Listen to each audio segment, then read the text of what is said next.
where do I start with hiring employees? I've probably hired over 100 employees in about a 6-year span. I used to work by myself, and when I worked by myself, I would use other contractors when I needed help. And that was the only way I wanted to do it. Hiring people just looked like too much work, looked like a nightmare for me. When I actually started doing larger projects, which was remodeling apartment complexes, I had to hire people. I had to learn how to deal with their problems. I had to learn how to deal with my problems. Now, the best tip I could give you about hiring employees is to make sure that you're hiring qualified people for that position. Now, you're not going to be able to figure everything out. You're not going to get everything right the first few times. And as a matter of fact, I never even got everything right when I was getting into my hiring my 100th employee. It just doesn't work that way.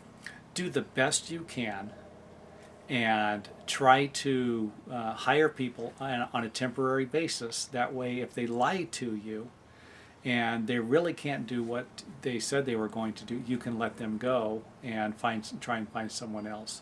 If you do find someone who is a good employee, and I had a few of them, you'd better treat these guys good.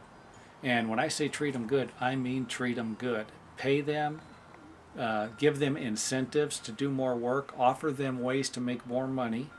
Pieceworking is one of these ways. If you're doing a project that has repetitive work in it, try to figure out a piece price so these guys can get a chance to make more money.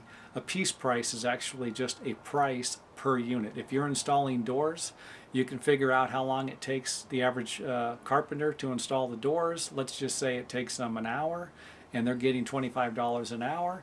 Tell them it's $25 an hour to put the door in, and it won't be long before these guys are putting more than 8 or 10 doors in a day.